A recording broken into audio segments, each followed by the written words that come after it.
കണ്ണൂർ ജൈവ സംസ്കൃതി public charitable trust 2 ദിവസമായി നടത്തിവന്ന ജൈവമേള സമാപിച്ചു. ഭക്ഷണമാണ് ഔഷധവും ആരോഗ്യവും എന്ന ലക്ഷ്യത്തെ മുൻനിർത്തിയാണ് മേള ഒരുക്കിയത്.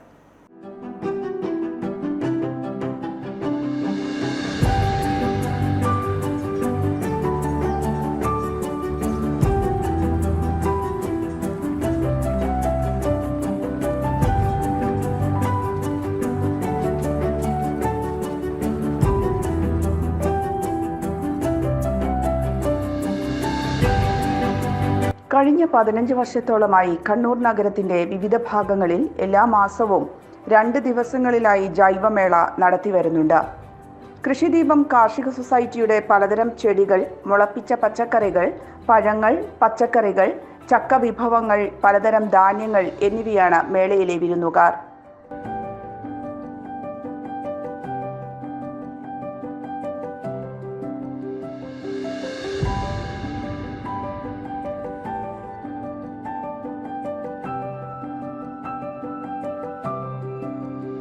പരമാവധി കർഷകർക്ക് ആനുകൂല്യങ്ങൾ നൽകിക്കൊണ്ട് കർഷകരുടെ പങ്കാളിത്തത്തോടെ എല്ലാ മാസവും 2ാമത്തെ തിങ്കൾ, ചൊവ്വ ദിവസങ്ങളിലാണ് മേള നടത്താറുള്ളതെന്ന് ട്രസ്റ്റ് ട്രഷറർ ഹരി ചക്കരക്കൽ പറഞ്ഞു.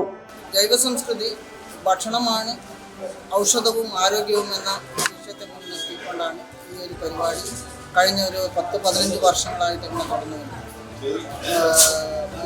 മുമ്പ് ടൗണിൻ്റെ കണ്ണൂർ നഗരത്തിൻ്റെ ഹൃദയഭാഗങ്ങളിൽ എല്ലാ മാസവും 2 ദിവസം നമ്മൾ മേള നടത്താറുണ്ട്, ജൈവമേള നടത്താറുണ്ട്. അത് പരമാവധി കർഷകർക്ക് അതിൻ്റെ ആനുകൂല്യങ്ങൾ നൽകിക്കൊണ്ട് കർഷകരെ സംരക്ഷിച്ചുകൊണ്ടാണ് ഈ മേള നടത്തുന്നത്. കാരണം നമ്മളൊരു സ്വാഭാവികമായും നമ്മളൊരു പബ്ലിക് ചാരിറ്റബിൾ ട്രസ്റ്റാണ്. ട്രസ്റ്റിന് അതിൻ്റെ ഒരു പണത്തിൻ്റെയോ മറ്റുള്ള ആവശ്യമില്ല. അതുകൊണ്ട് തന്നെ കർഷകർക്ക് പരമാവധി ഉൽപ്പന്നങ്ങൾക്ക് വില നൽകുകയും അത് നല്ല ഭക്ഷണം ആഗ്രഹിക്കുന്നവരിലേക്ക് എത്തിക്കുകയും ചെയ്യുക എന്നുള്ള ലക്ഷ്യത്തോടു കൂടിയാണ് ജൈവ സംസ്കൃതി ചാരിറ്റബിൾ ട്രസ്റ്റ് രൂപീകൃതമായത്. News bureau, Kannur.